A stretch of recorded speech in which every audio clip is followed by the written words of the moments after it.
Okay, Thursday, 15th of May, 2025. So, Adrian's daily vlog, sharing smart stuff men should know. Thoughtful Thursday, philosophy and musings from life. So, being anthropologically sound. Now, this is an interesting little comment that I saw not but 24 hours ago. So, someone shared an interesting video with me. And then I was laughing at one of the things was said in the video by writing about it and quoting the video, but inadvertently I misheard the video. I thought the individual in the video said he doesn't know any women. He doesn't know any women, but someone corrected me to say he doesn't know five women. Five women, and then the other person, same person indeed, then commented, "This guy likes to focus on one woman." And that was interesting because he was making an emotional judgment call there, and let's keep it very broad, an emotional judgment call by saying just one woman. Because then straight away I saw through that and I saw the anthropological scenario and situation, let's say, behind that in a sense of monogamy, a monogamous society versus a polygamous society. Now that's interesting. And that thought got me, that little comment that got me thinking. So we then have a reference point. He was looking at this scenario from a moralistic point of view, through a lens of morality, but I was looking at it purely from a evolutionary, anthropological, biological point of view, in a sense of this person in the video, immaterial the video, knows five women, okay, or doesn't know any women. Interesting. But he was looking at it through moral. This person was looking at it through moral judgment. Therefore, he was looking at all of life through the same moralistic lens. That's what it is. Looking at life through a moralistic lens. I did some videos about this actually. Social learning theory. Looking at life as you want it to be, as an ought, as it ought to be in your desire. Because understand that ought means a should plus an ideal. So it should be like this. It should be like that. It ought to be the way I want it to be. Whereas looking at life anthropologically, evolutionary and yeah, let's say anthropologically and evolutionary, looking at life, communities, society, the world as it is, not getting emotions, morality in there, not mixing them together. I did a video about this as well, actually, one or two videos about mixing morality with mechanics, morality with nature, because fundamentally you can't escape first principles. I did a video about that as well. So it was interesting, and it got me thinking then, well, he's only saying that because of about 7,000 or 8,000, 10,000 years of monogamy being grained into, being stomped into society. He doesn't have five women. He focuses on one woman, meaning he focuses on marriage, meaning he focuses on monogamy. Now that's the moral judgment, because some would say that marriage is a social construct, and that we'll get onto that shortly as well.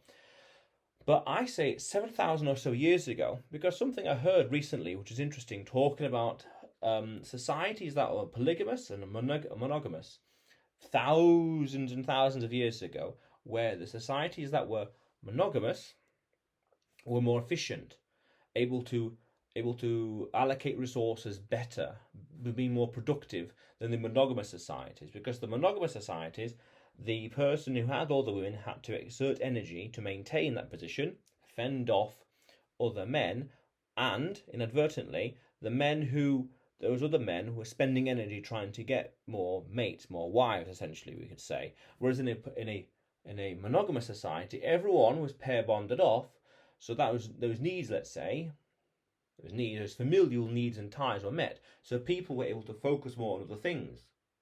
And we're talking 7,000 years ago, so agriculture, so civilization, so farming, hunting, and you name it, things like that. So obviously then, historically speaking, at one point, 7,000 years ago, 10,000 years ago, there was a split in different kinds of societies. And over time, over 1,000 years, let's say, over generations and generations, the monogamous societies were more productive and outcompeted, outproduced the other polygamous societies until this kind of methodology, as a social structure, as a hierarchy, became more and more predominant in more and more places in the world because they were faster, they were more productive than these societies, the polygamous society. And then follow the logic that methodology spreads around the world, say 4,000, 6,000 years ago, until it becomes a standard and socially accepted, socially enforced. And how is it going to be enforced? Well, community, shaming, ostracism, law, religion, community, reputation, you name it, all sorts of real primal ways 6,000, 5,000 odd years ago to maintain order. Because even marriage would be a social construct as well, in a sense of these two are together. How do we ensure it so the man doesn't leave? Well, we create a binding contract, or someone above or in the society pressures them to stay together. Again, the society, something above, or a contract keeping it together so the man doesn't run off. And that way, essentially, they stay together for the betterment of society. Because without the man, the woman and the child becomes a burden on the tribe, on the community. And that, over 4,000 years, 3,000 years, gets ingrained in society and the world and places and people and everything else, and religion and culture. Again, social learning theory. Why is it like this? Why is it like that? Because it's always been like this. It's monkey see, monkey do for generations and generations and generations. So when he made that interesting mention, that interesting call, he likes to focus on one woman. That was 5,000 plus, maybe 10,000 years of societal refinement and trial and error and improving and getting ahead, and generations and generations and generations of looking at it through this lens, a Judeo-Christian monogamous lens, as opposed to looking at it what it is. Because the flip side to this is evolution and biology does not care. Evolution works. It doesn't care which woman the person impregnates. Doesn't matter what position the pregnation occurs in. Doesn't matter when or where the conception occurs. On a Monday, on a Friday, in January, in December, it doesn't matter. It's binary in that way, as long as it happens, i.e. the conception. As long as that happens, someone is conceived, as long as it happens, that's all that evolution cares about. Life, biology, very primal biology is in life. Doesn't matter where or when or what position. 9 a.m., 9 p.m, immaterial, as long as it happens. So nature doesn't care about marriage. Nature doesn't care. Nature doesn't care about marriage. It doesn't care about the contract. It doesn't care about the social taboos or the standards. It doesn't care about God. Nature doesn't care, because nature just is, like gravity. It just is. Force of nature, like the wind, it just is. The sun, evolution, life, skin cells, regeneration, whatever else, it just is. Yeah, photosynthesis just is a process. It just is force of nature. So when he was looking at it through a monogamous lens, evolution doesn't care. Evolution doesn't care if the man impregnates that one, and her, and her, and her, and her, and her, and her, and her, and her. It doesn't matter. It's immaterial.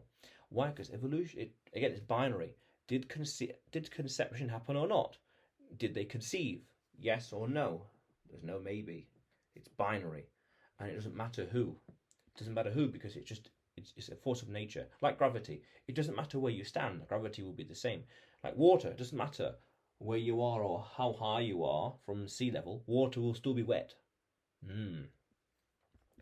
So in the and there's a few of the notes. So in the polygamous societies, they came with baggages. Things were inefficient. Male competition skyrocketed because they were all competing for mates as opposed to being paired off. Unpaired, frustrated men create instability, war. And that's interesting. We see that today, instability and frustrated men. That's a whole other topic, that is. And the male in the polygamous society had to mate guard, had to guard his women against all these competitors, which means opportunity cost, wasting energy and time. But a socially imposed monogamous society acted like stability. Things were distributed evenly or more egalitarianly, because it was a small, close-knit community, and creates predictable family units, more reproductive societies. More predictable the family unit, the more productive it is. Now that's interesting. We can go even deeper to say, well, the family unit is the most efficient evolutionary strategy that humans have mentally conceived, come up with. It's that. Maybe in 10,000 years there'll be something more efficient. In 20,000 years, fine. But right here, right now, that's 20,000 years in the future. That's almost immaterial. Okay, can you wait 10,000 years? By contrast, a socially imposed monogamous society has stability, yeah. So over time, monogamous societies outcompete polygamous ones, not because it's morally superior, but because it was more socially efficient. Again, the most socially efficient hierarchy, the most efficient way of organizing society. So it's a cultural selection. It goes from natural selection, and eventually, as the human mind develops, to a cultural selection. What's the most efficient way? What's the least painful way? So culture is contingent, meaning it's not fixed. Things evolve. And I think I did a video about this as well, talking about moral. Morals come from genetics, and it's subjective. Morality is subjective. What's moral acceptable here is not over there 1,000 kilometers or 1,000 kilometers there, or what's morally subjective today here in this part of the world was not 100 years ago and may not be 100 years in the future. So they were looking at it through a framework as opposed to looking at it through concept of anthropology or evolution as life is, not as how it ought to be. It's best, it ought to be monogamous. Cultural lens. It may be most successful, societally speaking, but evolution doesn't care. Life doesn't care. Just is. Evolution doesn't care how many women a man has. Evolution only selects for reproductive success, offspring who survive and reproduce. Only selects for. Whether that happens at after one woman or 50, it's immaterial. And it doesn't matter again which position or where. Evolution has no moral stance. That's that very distinct divide line to have. Evolution, nature, society, nature does not have a moral stance. It's only the human fingerprint, so to speak, the human debate, the human spark of divinity that gives it a moral stance. What's right and wrong, what's ethical, what's not ethical, things like that. Because when you dig deep, those things don't exist in nature. Animals don't think about that. Bacteria don't think about that. Nature, gravity, storms don't think about that. Just forces of nature. Evolution doesn't think about that. And interesting, monogamy isn't arbitrary in a sense of random. It's a social technology, like fire, writing, agriculture. Just how marriage is as a contract. Even contract, the whole concept of a contract, a piece of paper with defined terms. That's what's called legal fiction. That is man-made. You don't see contracts in nature. Animals have no concept of contracts or law. Yeah, interesting. Yeah. It's not natural, but it's adaptive. Again, that intelligence part of our brain was greater. This part of the brain, stronger, greater than the part in the middle here, the reptilian, monkey, and the human layers.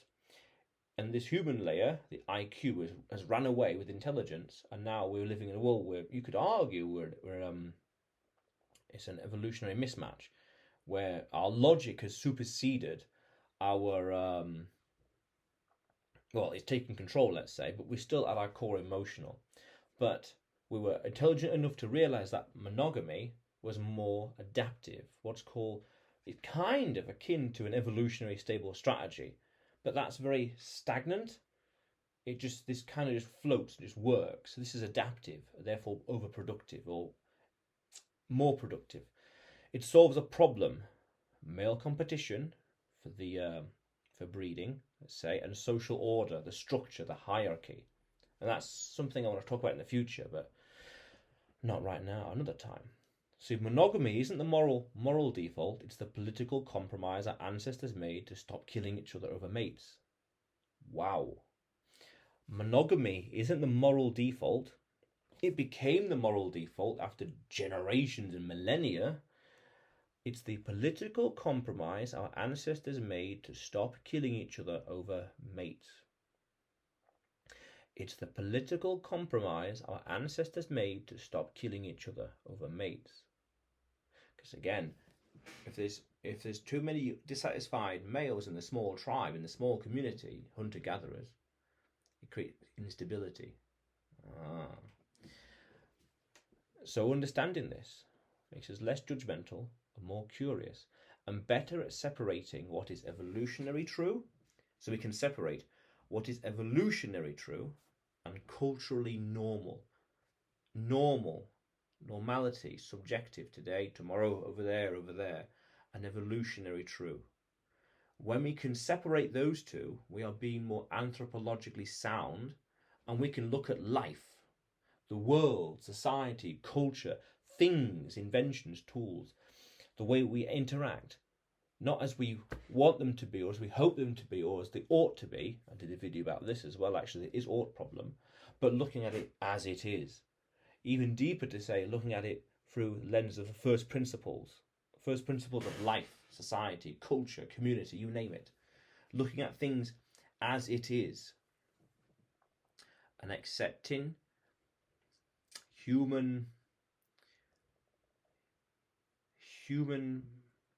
breeding, understanding how evolution and genetics, but evolution dictates our actions, dictates our sensations, dictates our feelings, our impulses. Yes, dictates our impulses, the reptilian and the monkey brain, in a sense of survival, because by surviving, we are just passing on the genes. But then on top of that, the human side creates that morality, the moral side, the community, the society, the cohesion, things like that. Interesting. Yeah, very interesting. So be more anthropologically sound. Look at things as they are. Separate the two. Very important. But otherwise, Adrian's daily vlog, sharing smart stuff men should know. Subscribe for more, and you will see me tomorrow.